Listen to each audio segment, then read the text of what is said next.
दोस्तों स्वागत है आपका मेरी वीडियो में। आज हम इस वीडियो में YouTube प्लेटफॉर्म की बात करेंगे। वही प्लेटफॉर्म जिसके हर रोज 12 करोड़ प्लस से ज्यादा यूजर है, वही YouTube जिसे आप यूज कर रहे हैं और मेरी वीडियो देख रहे हैं। लेकिन दोस्तों YouTube को आखिर किसने बनाया है? तो आप में से काफी सारे लोग सोच रहे होंगे गूगल ने YouTube को बनाया, तो आप बिल्कुल गलत हैं। YouTube को इन 3 यंग लड़कों ने बनाया और उसके 1 साल बाद बेच दिया। तो दोस्तों आज के विषय में हम यही जानेंगे कि आखिर यह 3 लड़के कौन थे और आखिर इन 3 लड़कों ने YouTube क्यों और किस लिए बनाया और बाद में गूगल को उसे क्यों बेचा। तो चलिए दोस्तों शुरू करते हैं आज का विषय। दोस्तों हम सभी जानते हैं YouTube दुनिया का सबसे सक्सेसफुल वीडियो शेयरिंग प्लेटफॉर्म है और YouTube की इस सक्सेस का क्रेडिट हमेशा गूगल ही को दिया जाता है। लेकिन आपको जानकर हैरानी होगी कि YouTube को असल में गूगल ने नहीं बल्कि 3 यंग लड़कों ने मिलकर बनाया था, जबकि गूगल ने अक्टूबर 2006 में YouTube को $1.6 बिलियन की रकम में खरीद लिया था।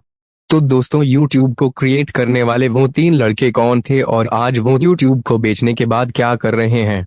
दोस्तों सबसे पहले बात करते हैं जावेद करीम की, जो कि YouTube के तीनों क्रिएटर्स में से सबसे छोटे हैं। जावेद का जन्म 5 अक्टूबर 1979 को जर्मनी के मार्सबर्ग टाउन में हुआ था। इनके पिता बांग्लादेशी थे और मां जर्मन की थी और वे दोनों ही रिसर्चर के रूप में काम करते थे। जहां पिता नेमुल करीम क्रियम कंपनी में रिसर्चर थे, तो वही मां Christine Karim university of Minnesota में बायोकेमिस्ट्री की रिसर्चर थी। दोस्तों जब जावेद बहुत छोटे थे तभी उनकी फैमिली मार्सबर्ग को छोड़कर वेस्ट जर्मनी के नॉयस शहर में शिफ्ट हो गई थी और फिर इसी शहर में उन्होंने अपने बचपन का ज्यादातर समय बिताया। हालांकि जब उनकी उम्र 12 साल हुई तो उनकी फैमिली फिर से मूव करके मिनेसोटा सेंट पॉल में शिफ्ट हो गई। दोस्तों जावेद ने अपने स्कूल की पढ़ाई इसी शहर में पूरी की और फिर आगे की पढ़ाई के लिए उन्होंने यूनिवर्सिटी ऑफ इलिनॉइस में एडमिशन ले लिया। लेकिन पेपाल कंपनी में जॉब मिलने के चलते उन्होंने अपनी पढ़ाई पूरी करने से पहले ही कैंपस को छोड़ दिया। इसके बाद दोस्तों पेपाल कंपनी में 2 लोगों के साथ उनकी दोस्ती हुई और उन्हीं 2 के साथ मिलकर उन्होंने YouTube को क्रिएट किया।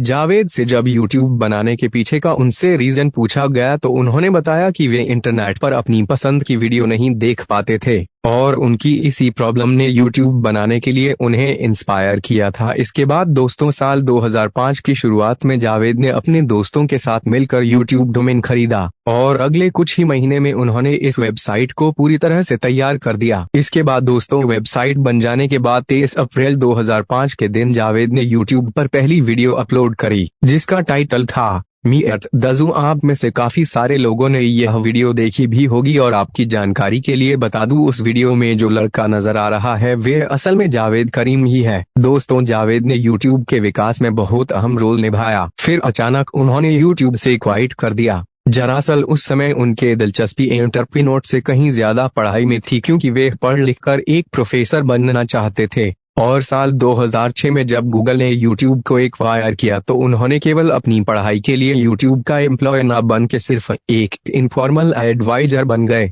हालांकि बाद में उन्होंने खुद भी एडमिट किया कि YouTube को छोड़ने का उनका फैसला गलत था, क्योंकि उनके इसी फैसले की वजह से कंपनी में उनकी हिस्सेदारी कम हो गई थी। असल में दोस्तों गूगल ने जब YouTube को एक्वायर किया तो जावेद के हिस्से में गूगल के 1,37,443 शेयर्स आए, जिनके उस समय वैल्यू $65 मिलियन के आसपास की थी। अगर जावेद उन शेयर्स को होल्ड करते और YouTube से जुड़े रहते तो आज शायद वो बिलियनर होते। लेकिन उन्होंने पढ़ाई के लिए एक अलग रास्ता चुना, जहां YouTube को छोड़ने के बाद पहले उन्होंने स्टैनफोर्ड यूनिवर्सिटी में कंप्यूटर साइंस में मास्टर की। जावेद ने फिर एक आदमी के साथ मिलकर वाई वेंचर्स नाम की एक कंपनी शुरू की, जो नई स्टार्टअप्स को मेंटरशिप्स गाइडेंस कंसल्टिंग प्रोवाइड करती थी और आज भी वो उसी कंपनी को चलाते हैं। खैर दोस्तों यह तो हुई जावेद करीम की स्टोरी। अब बात करते हैं YouTube के दूसरे फाउंडर चिड हर्ली के बारे में। दोस्तों चिड हर्ली का जन्म 24 जनवरी 1977 को अमेरिका के रीडिंग शहर में हुआ था। चिड को बचपन से ही आर्ट्स में काफी ज्यादा दिलचस्पी थी, जिसके चलते स्कूल के समय से ही उन्होंने अपने स्केच को सेल करना शुरू कर दिया था।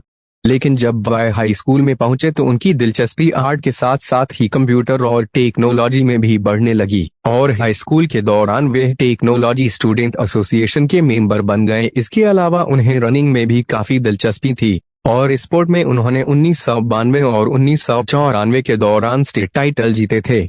दोस्तों स्कूल कंप्लीट करने के बाद चिड ने इंडियाना यूनिवर्सिटी ऑफ पेंसिल्वेनिया से फाइन आर्ट से बीए की और यूनिवर्सिटी की पढ़ाई पूरी होने के बाद जावेद करीम की तरह उन्हें पेपल कंपनी में जॉब मिल गई, जहां वे पेपल के यूजर इंटरफेस पर लोगो डिजाइनिंग का काम करते थे।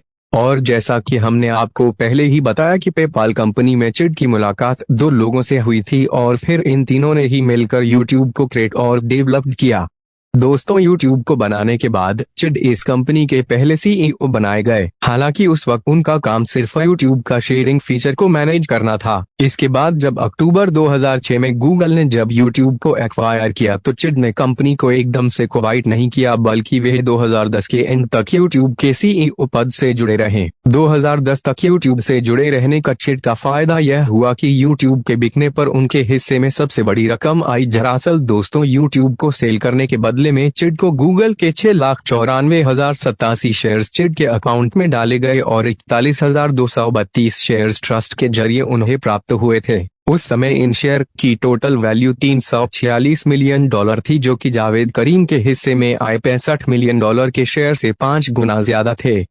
इसके बाद दोस्तों, अक्टूबर 2010 में चिड ने यूट्यूब के सीईओ पद से रिजाइन कर दिया, जिसके बाद उन्होंने यूट्यूब के तीसरे पार्टनर स्टीव के साथ मिलकर एक एवोस सिस्टम नाम की एक कंपनी शुरू की। दरअसल ये एक एप्लीकेशन डेवलपिंग कंपनी थी जो डेवलपर को रियल टाइम में एप्लीकेशन डेवलपिंग टेस्टिंग की सर्विस देती थी। हालांकि इस कंपनी ने कई अलग अलग ऐप्स बनाए, लेकिन उन सभी में से चिड की नजर एक ही ऐप पर रहती थी जिसका नाम था मिक्सबिट। लेकिन दोस्तों, काफी कोशिश करने के बाद भी मिक्सबिट यूट्यूब की तरह सक्सेस नहीं हो पाई और 2018 में एक ब्लू जीन्स नाम की एक कंपनी ने मिक्सबिट को खरीद लिया। इसके अलावा चिड ने कई अलग अलग तरह के स्पोर्ट कंपनी और फार्मूला 1 रेसिंग कंपनी और एनबीए फुटबॉल टीम में अपना पैसे लगाए, जहां YNBA की गोल्डन स्टेट वॉरियर्स टीम और मेजर लीग सॉकर में खेलने वाले लॉस एंजेल्स फुटबॉल क्लब के पार्ट ऑनर है। खैर, यह तो हुई यूट्यूब के दूसरे फाउंडर चिड हर्ली की बात। चलिए अब यूट्यूब के तीसरे और आखिरी फाउंडर स्टीव जन के बारे में जानते हैं। दोस्तों, स्टीव जन का जन्म 25 अगस्त 1978 को ताइवान के ताइपे शहर में हुआ था। उन्होंने अपनी जिंदगी के शुरुआती 8 साल इसी शहर में रहकर बिताए थे, जिसके बाद उनकी फैमिली अमेरिका में शिफ्ट हो गई। स्टीव जन ने अपने स्कूल की पढ़ाई इसी शहर के लोकल स्कूल में पूरी की थी। उसके बाद उन्हें जावेद करीम की तरह ही कंप्यूटर साइंस की स्टडी के लिए यूनिवर्सिटी ऑफ इलिनॉइस में एडमिशन ले लिया था। 2002 में यूनिवर्सिटी की पढ़ाई पूरी होने के बाद पेपाल कंपनी में उन्हें जॉब मिल गई, जहां जॉब करते वक्त उनकी जान पहचान जावेद और चिड के साथ हुई। और आगे की कहानी तो आप लोग जानते हैं कि किस तरह इन तीनों ने मिलकर यूट्यूब को क्रिएट किया।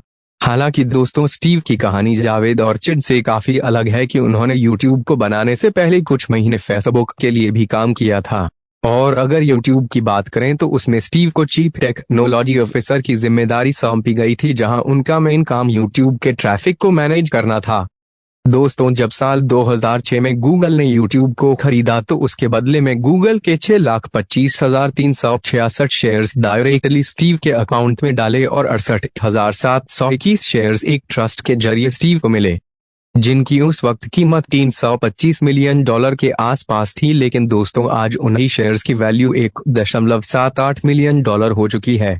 चिड की तरह स्टीव भी यूट्यूब के बिक जाने के बाद तुरंत ही उससे अलग नहीं हुए, बल्कि वे यूट्यूब में 2009 तक अपने पद को संभाले रहे। और 2009 में यूट्यूब को छोड़ने के बाद वे गूगल के लिए काम करने लगे। लेकिन 2011 में उन्होंने गूगल की जॉब को भी छोड़ दिया, क्योंकि उस समय वे चिड के साथ मिलकर अपनी खुद की कंपनी एवोस सिस्टम शुरू करने का मन बना चुके थे। दरअसल दोस्तों, चिड की तरह स्टीव भी एवोस सिस्टम को लेकर काफी ज्यादा एक्साइटेड थे, लेकिन उन्हें चिड की तरह वीडियो शेयरिंग प्लेटफॉर्म मिक्सबिट में कोई दिलचस्पी नहीं थी, इसलिए वह मिक्सबिट से हमेशा दूर ही रहते थे। यहाँ तक कि चिड ने जब मिक्सबिट को एवोस सिस्टम कंपनी में जोड़ने की कोशिश की तो स्टीव ने उस कंपनी ही को छोड़ दिया। इसी तरह चिड मिक्सबिट में बिजी हो गए। वहीं दूसरी तरफ स्टीव ने वापस गूगल वेंचर कंपनी को ज्वाइन कर लिया, जो कि नए स्टार्टअप में पैसे कैसे लगाए जाएं और उन्हें फाइनेंशियल सपोर्ट देने का काम भी करती थी। इसके अलावा साल 2016 में स्टीव ने noom.com नाम की एक वेबसाइट को भी लॉन्च किया, जो कि एक लाइव स्ट्रीमिंग फूड नेटवर्क था। लेकिन स्टीव का यह नया वीडियो शेयरिंग नेटवर्क लोगों को कुछ खास पसंद नहीं आया, जिसके चलते लॉन्च होने के सिर्फ 1 साल बाद ही इसे बंद कर दिया गया। इसके बाद अगस्त 2019 में स्टीव अपनी पूरी फैमिली के साथ अमेरिका से ताइवान शिफ्ट हो गए और तब से लेकर आज तक वे अपना जीवन वहीं बिता रहे हैं। तो दोस्तों ये थी कहानी उन तीनों लोगों की जिन्होंने दुनिया को यूट्यूब के रूप में एक नया तोहफा दिया। आज उनके द्वारा बनाया गया यह यूट्यूब न सिर्फ लोगों को एंटरटेन करता है बल्कि साथ ही यह एजुकेशन का एक जरिया बन गया है। और दोस्तों ये कई लोगों का रोजगार का जरिया भी बन चुका है। तो ये थी उन 3 यंग लड़कों की कहानी जिनने यूट्यूब को क्रिएट किया। तो दोस्तों आज के लिए सिर्फ इतना ही। और हाँ दोस्तों, आप जाते जाते मेरी एक विश पूरी कर सकते हैं। रेड बटन है। दबा दिया। सीखो, इसे कहते हैं संस्कार।